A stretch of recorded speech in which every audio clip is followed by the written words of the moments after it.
Well, hello everyone, and as I promised, I was going to read a book today that was part of a series, and the series, of course, is Nancy Drew. And this particular book is called The Secret in the Old Attic, and it's written by Carolyn Keene, but as we all remember, there is really no Carolyn Keene. It's just a name that they used, and multiple people wrote these Nancy Drew books. This happens to be book number 21. And I'm going to go ahead and start reading the book. So let's see how it goes. Chapter 1, A Challenge. It seems strange to hunt for a clue among these, Nancy, but that's exactly what I've been asked to do. Carson Drew was gazing at a pack of letters tied with blue ribbon, which he had taken from his pocket. He laid them on the dining room table.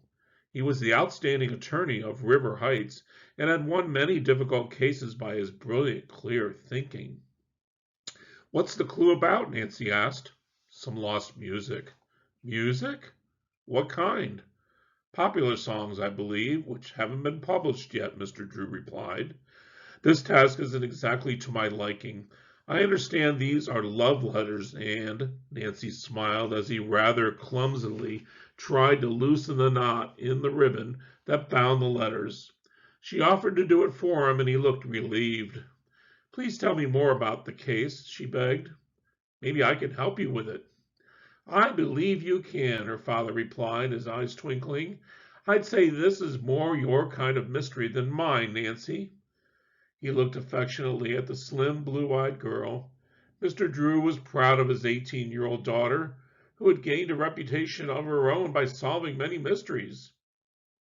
She and her father had been very close since the death of Mrs. Drew when Nancy was only 3, and had come to depend on each other for advice and assistance.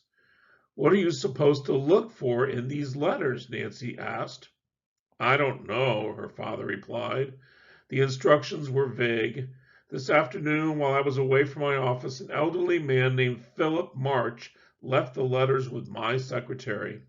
He asked that I look through them for a clue as to where certain original songs that have disappeared might have actually gone." "Who composed them?" asked Nancy. "I don't know." Nancy had untied the ribbon and now handed the letters to her father. He pulled one from its envelope and he read it hastily. "I didn't find any clue here," the lawyer said a few moments later.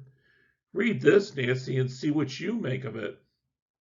The letter had been written 4 years ago by a young lieutenant named Phipp to his wife Connie. "I don't see any clue either," Nancy said. "Do you suppose Phipp is a nickname for Philip, and he's Mr. March's son?" "Probably," Mr. Drew agreed, handing the other letters to his daughter. "I'm mighty embarrassed going through these. Love letters never were meant to be read by the outside world." Nancy respected her father's opinion, yet she felt that if Mr. March was a close relative of the writer, he would not have shown the letters to anyone without a very good reason. "Have you ever met Mr. March?" she asked. "I think not, but he may be a member of a family that lived on an estate up the river a few miles. Well, we'll soon know about the letters. Mr. March is coming here this evening." Nancy was eager to meet him. While waiting, she read the letters, pausing at several lovely verses in them. Nowhere, however, could she find any clue to the lost or hidden music. "Do you suppose these verses are the words of the song?" she mused. "Maybe they're—" Just then the bell rang, and Nancy hurried to the door. The caller was a gray-haired gentleman of military bearing. His clothes were somewhat worn, but his shoes were polished and his suit neatly pressed. He bowed politely to Nancy and introduced himself as Philip March. "Oh, yes, my father is expecting you. Please come in." Nancy led the man into the living room where Carson Drew was waiting. When she started to leave, Mr. March invited her to stay and hear his story. He sank wearily into a chair. "I owe you an apology, Mr. Drew, for asking such a strange favor," he began in a tired voice. "A feeling of desperation came over me this afternoon. On the spur of the moment, I decided to come to your office. You and your daughter have helped so many people. I thought you might advise me." Well, the elderly man was very pale and ill at ease. To give him time to compose himself, Nancy offered to serve coffee. This seemed to refresh him somewhat, and Mr. Drew then inquired if the writer of the letters was someone close to him. "Yes, he was my son, my only son," the caller said sadly. "In fact, he was the only child in the soldierlet I once was, but he lost his life 4 years ago on a routine training mission." "Well, I'm sorry to hear that," Mr. Drew said sympathetically, and Nancy added a word of condolence. "Phip, that's what my Philip called himself when he was a little boy, and the name stuck," Mr. March went on. "Phip was married to a lovely girl, but she passed away soon after he did. Then my wife died. Now all I have is little Susan. Her mother entrusted her to my care." "She is your grandchild?" Nancy asked. "Yes. Susan is 6 years old, and I want to keep her with me, but—" The elderly man closed his eyes as if to shut out an unhappy thought. "To bring her up properly, I should have a housekeeper, but I can't afford one unless Phip's music can be found and sold. Besides, I may lose our home. My income is so small." "Please tell us more about the music," Nancy begged, touched by the man's story. "Perhaps I should start by briefing you on my family. The Marches have been proud, well-to-do people, several generations of us in River Heights. I'm not going to be the one to ask for charity for my granddaughter. Phip would not want me to." As Mr. March paused to take another sip of coffee, Carson Drew inquired how the lost music could bring him any money. "The songs were never published," the caller replied, "and they were very fine." He turned to Nancy. "The kind of up-to-date music you young people like, but much better than a lot of it, I hear." Nancy was suddenly interested. "My son could not bring himself to take the songs to a publisher, for he was never quite satisfied with his work," Mr. March explained. Then, just before he entered the service, Phip put the music away in some secret place. "If it can only be found and sold, little Susan will be amply provided for." "Mr. March, what makes you think there is a clue to the songs in these letters?" Nancy asked. "Connie, Susan's mother, wrote to Phip, suggesting that he tell us where the music was. My boy was full of fun and replied he'd give her a hint and she could look for it. Then after a few more letters—" At this point, Mr. March bowed his head. "No others came." Several moments of silence followed. Finally, Mr. Drew spoke. "My daughter and I could not find a clue, but perhaps we can if we study the letters more thoroughly." Thank you, Mr. March murmured. "I'll remember your kindness always. I'd never ask for your help for myself, only for Susan. A friend has been caring for her lately, but she's moving away and bringing Susan back to me the first of the week. I must do something very soon. Susan has no other relatives to take care of her. If I am not financially able to do it, then I will have to ask for charity." This would have broken her parents' hearts. Nancy and her father accompanied the caller to the door, promising to do what they could. As he stepped outside, a rock came whizzing through the air towards him.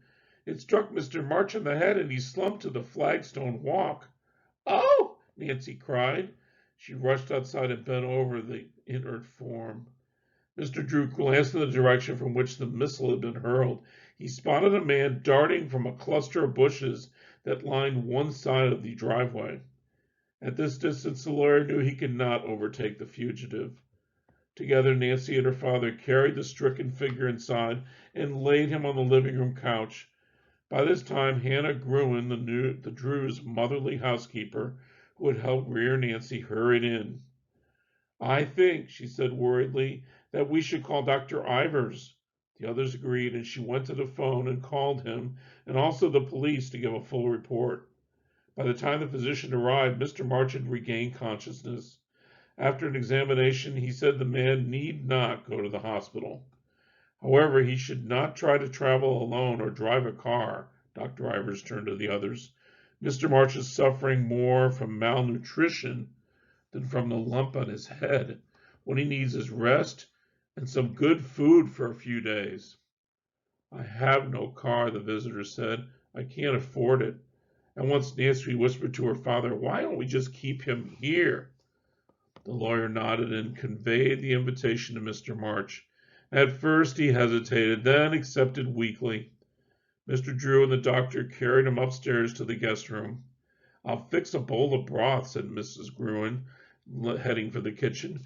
Make some toast, Nancy, she directed. When the food tray, which included a broiled hamburger and rice pudding, was ready, Nancy carried it upstairs. Mr. March seemed to enjoy the food, then he fell asleep, mumbling that he would leave in the morning. But when morning came, Nancy persuaded him to stay by telling him that she needed more information about the missing music. You rest now, and later we'll go over the letters together, she told him. During the day, Nancy brought up trays of food to Mr. March and encouraged him to talk about himself. She found him to be a delightful, cultured person. The past few years he had not been very strong and therefore was unable to work very much. I want you to see my house sometime, he said late that afternoon. Of course, it doesn't look like it used to. I don't make a very good housekeeper, and I haven't been able to afford one or a gardener either for such a long time. How old is the house? Nancy asked. It's over 200 years old, at least part of it is. Ooh, how intriguing, she exclaimed. When you're well enough to go home, I'll drive you there, and then you can show the place to me. In the midst of this conversation, the doorbell rang. Nancy excused herself, turned on the bedside radio, and then hurried downstairs. Hi, George and Bess, said Nancy as she opened the front door. She grinned at George. My goodness, you've had more hair cut off. George Fane was an attractive, slender brunette. She tossed her head. Anyway, Bert Edelston had better like it. Nancy, said her companion, we came to find out if you plan to get a new dress for the Emerson dance. Bess Marvin, George's pretty, slightly plump cousin, was going to it with Dave Evans. I hadn't given it much thought, Nancy replied. I've started helping Dad on a new case, and when you're working on a mystery, you have a one-track mind, George finished with a grin. Can you tell us anything about the case? Bess asked. Nancy briefed George and Bess about Phip March's music. The girls were interested and offered their assistance if Nancy should need it. I'll keep in touch, Nancy promised. And don't forget the dance, George teased as the cousin said goodbye. Nancy went back to Mr. March's room. Beautiful music was coming from the radio. It was a trumpet solo of a haunting tune with orchestral accompaniment. Suddenly, Mr. March cried out excitedly, That melody! It was my son's. He never had it published. The song has been stolen. You must find the thief. And that is the end of chapter 1.